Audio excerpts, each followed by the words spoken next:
셰익스피어가 남긴 작품들은 어떨까요?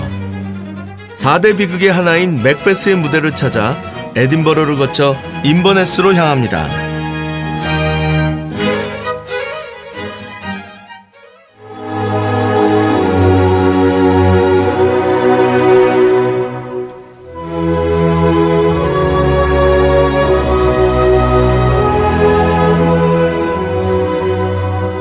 에딘버러는 영국을 구성하는 4개의 연합 왕국 중 하나인 스코틀랜드의 중심 도시입니다.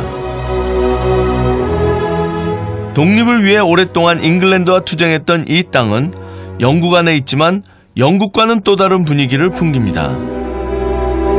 도시는 과거 왕가의 전용도로였던 로열 마일이 구시가지를 관통하고 있습니다. 제가 이곳 에딘버러까지 찾아온 이유는 이곳이 바로 스코틀랜드 왕권의 중심이기 때문이거든요. 결국은 이제 셰익스피어의 비극에 나오는 맥베드를 비롯한 중세 때부터 근대에 이르기까지 이 수많은 스코틀랜드의 왕들은 이 에딘버러라는 보석을 차지하기 위해서 그렇게 피나게 권력투쟁을 벌여왔던 겁니다. 그러나 참 아이러니한 건 그 스코틀랜드의 왕들을 기억하는 세계인은 거의 없다라는 거죠. 어디선가 들려오는 낯익은 음악 소리. 저도 모르게 발길을 옮깁니다.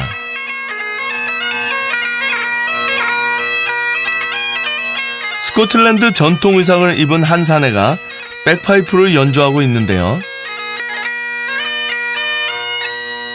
이 땅에 남아있는 숱한 권력투쟁과 전쟁의 흔적 때문일까요? 이 소리가 참 구슬프게 들립니다.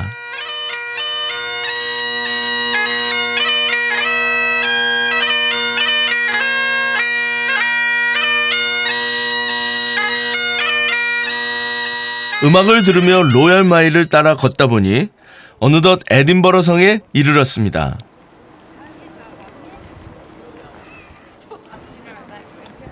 이곳은 바로 스코틀랜드 권력의 상징이자 이곳 역사의 중심이죠. 그런데 때마침 이곳에서 행사가 있답니다.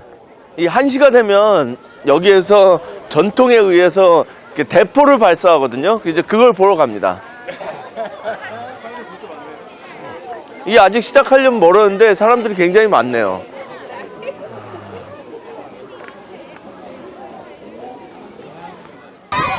이곳 에딘버러 성의 명물이죠.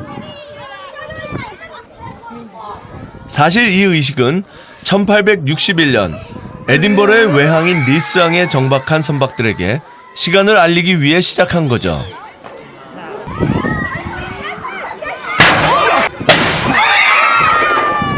처음 발포를 하고 지금까지 155년 동안 이 대포 발사의 전통을 이어오고 있답니다. 소리가 어마어마한데요? 아직도 21세기에 이런 예식을 한다는 것도 참 재미있고 어떻게 보면 전통을 계속 지켜오는 거잖아요. 한 발인 게 좀 너무 아쉽습니다. 이런 전통이 여행자에겐 또 다른 볼거리와 추억을 선사합니다. 캐슬락이라는 바위산 위에 자리 잡은 견고한 에딘버러 성은 왕궁으로 쓰였던 곳이기도 하죠. 고대 요새로부터 시작돼 수세기 동안 증축된 성엔 현재 예배당, 그레이트홀 등이 남아 있습니다.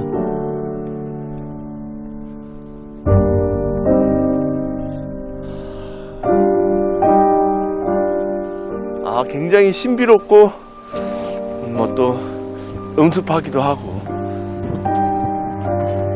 닮은 듯 다른 잉글랜드와 스코틀랜드. 두 왕국의 피비린내 나는 투쟁의 역사가 새겨진 이곳에서 역사의 아이러니는 또 한 번 벌어집니다.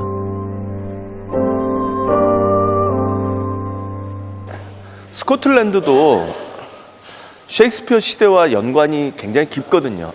그러니까 1603년에 엘리자베스 1세가 후손을 남기지 못하고 죽은 이후에 이 영국의 왕권을 물려받는 게 바로 이곳에서 태어나고 자랐던 스코틀랜드의 왕들입니다.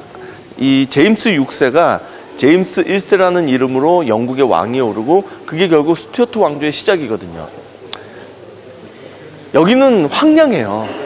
그러다 보니까 이런 황량한 도시에서 태어나서 자란 이 스코틀랜드의 왕이 잉글랜드 사회에서 접하게 되는 그 환경이란 거는 정말로 혁명적인 변화였거든요.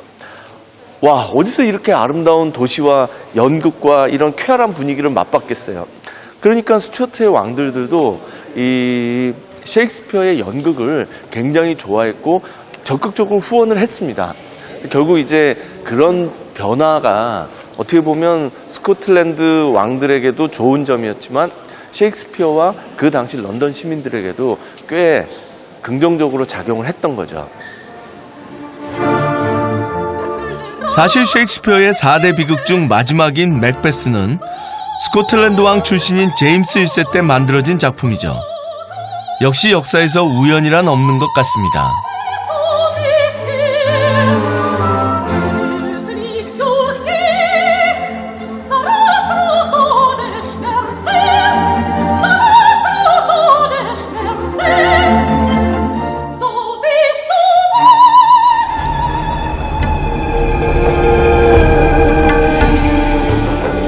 저는 이제 맥베스의 배경이 된 코더성을 찾아 스코틀랜드 북부 하일랜드 지역의 인버네스로 향합니다.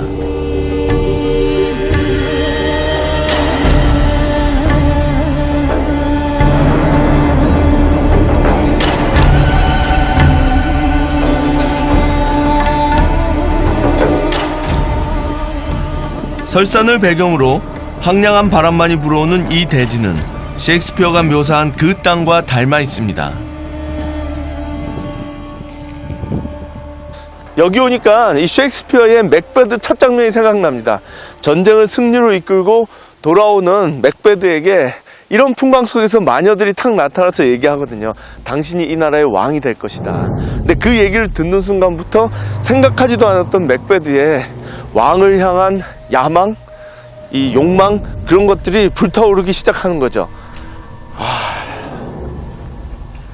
참 지금도 이렇게 청명하고 황량한데 16세기에 셰익스피어가 맥베드를 쓸 당시는 어땠을까요? 아마 그때 잉글랜드 사람들이 느끼기에 이 스코틀랜드의 끝은 정말로 인간 세상의 끝이었을 것 같아요. 그런데 이런 곳에서도 인간은 야망을 갖고 욕망을 추구하고, 참 셰익스피어가 배경을 정말로 잘 잡은 것 같습니다.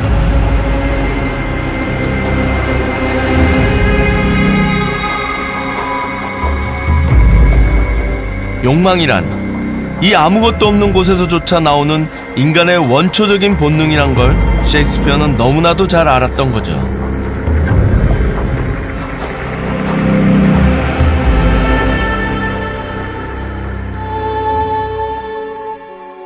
하일랜드의 중심 도시 인버네스. 그곳에 자리한 코더성은 셰익스피어의 비극 맥베스의 중요한 무대입니다.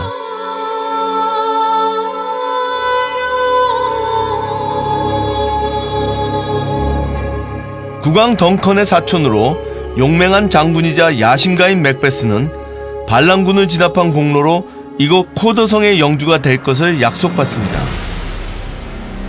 그리고 코더성의 영주가 왕이 된다는 마녀의 예언대로 그는 곧 국왕의 자리를 노리게 되고 아내의 부추김으로 국왕 덩컨을 살해한 후 왕위에 오르게 됩니다.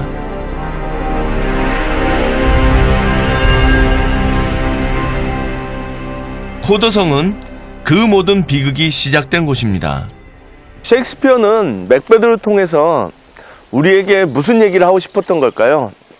물론 많이 있겠죠. 그렇지만 제일 중요한 주제는 결국은 인간의 권력을 향한 욕망입니다. 그 누구나 가질 수 있는, 그리고 누구도 감추기 힘든 그런 욕망. 그 욕망이 일깨워졌을 때 사람은 누구라도 잔혹한 일을 할 수 있다는 거죠. 그 명대사 중에 하나 이런 게 있거든요. Blood will have blood. 피는 피를 부른다. 그러나 그럴 줄 알면서도 인간은 피를 보고야 마는 거죠.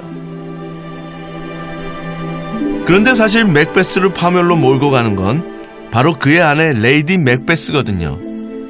여기에 꼭 그녀를 닮은 여인이 있습니다. 이게 이제 레이디 맥베드는 아닌데 마치 그런 느낌이 딱 들어요. 레이디 맥베드 같은 느낌? 근데 결국은 맥베드가 그런 일을 하는 데는 중요한 계기가 두 개가 있거든요.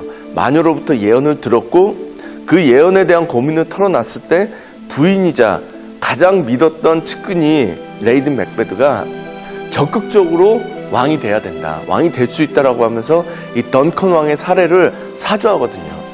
어떻게 보면 레이디 맥베드야말로 진정한 그 극을 이끌어가는 주인공 역할인데, 여기 이렇게 성 한가운데 레이디 맥베드를 상상할 수 있는 그런 동상이 있다는 게 굉장히 재밌네요. 왠지 제 귓가에 욕망의 속삭임을 들려줄 것 같습니다. 성에는 지금도 코더 가문이 살고 있습니다. 제가 지금 650년 가까이 이 성을 지켜왔던 코더 가문의 이 주인인 레이디 코더를 만나러 지금 드로잉룸으로 들어오고 있습니다. Nice to meet you, Lady Coder.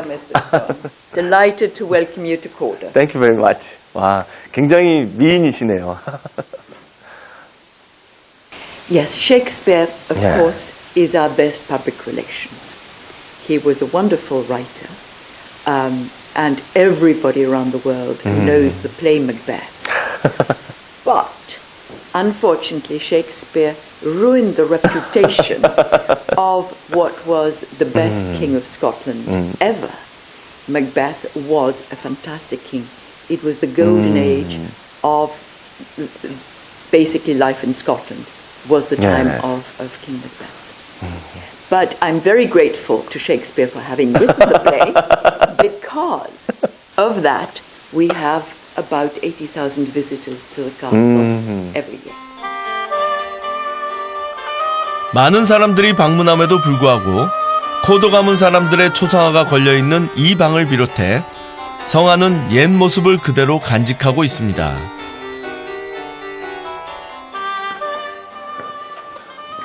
야, 이게 일반인이 살던 어떤 분위기 속에서 갑자기 중세로 시간여행을 떠나게 되는데요. 과연 이 계단 위엔 어떤 이야기가 숨겨져 있을까요? 굉장히 가팔라요. 야, 정말 이렇게 가파르게 올라오니 어떤 풍광이 펼쳐져 있을지 궁금한데요.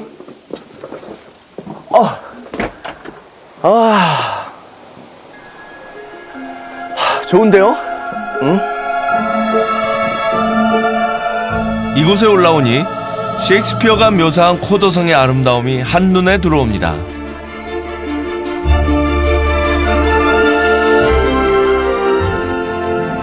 그런데 정말 셰익스피어는 대단한 이야기꾼입니다. 희곡에서 단 한 차례 언급된 이 성을 전 세계 사람들이 찾는 문학의 성지로 만들었으니 말입니다.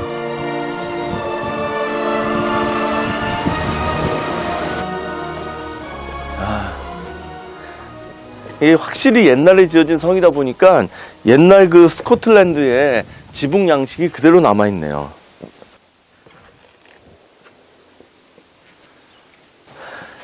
이 맥베드가 재밌는 게, 왜 셰익스피어가 이 스코틀랜드의 끝쪽에 있는 모레이의 영주였던 맥베드의 이야기를 그렇게 비극으로 되살려냈을까? 많은 학자들이 그렇게 평가를 합니다. 결국은 셰익스피어가 보여주려고 했던 거는 그 당시의 영국 사회다. 근데 그거를 적나라하게 보여주면 검열에서 걸릴 수가 있으니까 약간의 속임수를 쓴 겁니다. 결국 먼 스코틀랜드의 과거의 이야기인 것처럼 얘기를 포장을 착 해놨지만, 실질적으로는 그 당시 셰익스피어 시대 때 투더 왕조를 전후해서 벌어졌던 잉글랜드 사회의 모습인 거죠. 친척들끼리 왕자를 놓고 싸우고, 삼촌이 왕자가 욕심이 나서 조카를 죽이고, 또 왕이 왕비를 죽이고, 그리고 형제들끼리 싸우는 그런 모습들은 잉글랜드에서도 무수히 일어났던 얘기거든요. 결국은 이 가벼운 장치를 통해서 그는 잉글랜드 사회의 그런 투쟁을 어떻게 보면 사람들한테 알려주고 싶었던 것 같습니다. 그렇게 셰익스피어가 창조한 위대한 비극이 탄생한 곳이죠.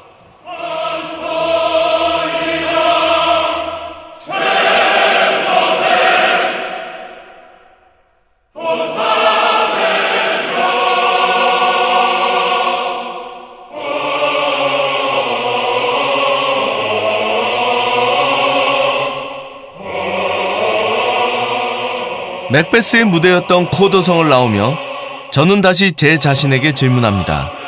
셰익스피어가 지금 나에게 하고자 하는 말은 무엇일까?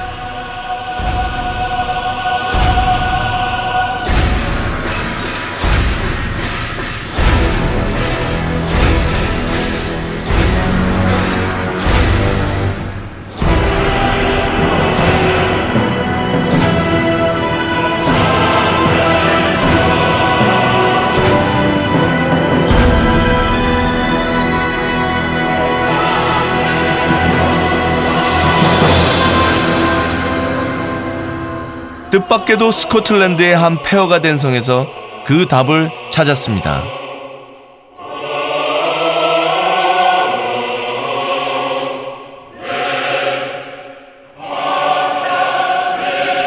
왕이 될 것이라는 예언을 듣고 난 후 욕망에 사로잡힌 맥베스.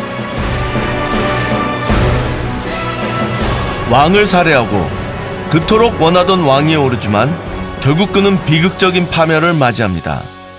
이 폐허가 된 성처럼 말이죠. 정말 환상적이네요. 이 바다 옆에 절벽 위에 고립된 성, 이제는 폐허가 된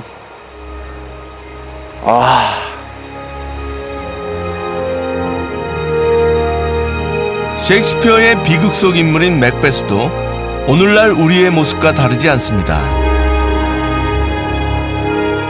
그를 비극으로 몰고 간 탐욕과 욕망이 우리에게도 있으니 말입니다. 셰익스피어가 살았던 당시의 잉글랜드, 그리고 우리가 살아가는 오늘, 그리고 미래의 사회까지도 인간은 언제나 권력을 향해서 끊임없이 투쟁을 벌이겠죠. 결국 잘못된 권력력의 최후가 이런 폐허로 남는 성체에 불과하더라도 인간은 인간인 이상 끊임없이 그 권력을 추구해 나갈 겁니다. 셰익스피어는 그런 인간의 본성을 너무나 날카롭게 끄집어냈던 거죠.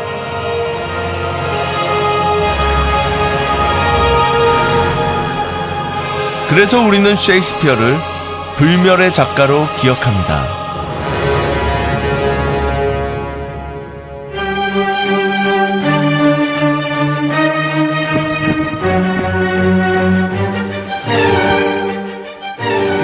Not to. That is the question.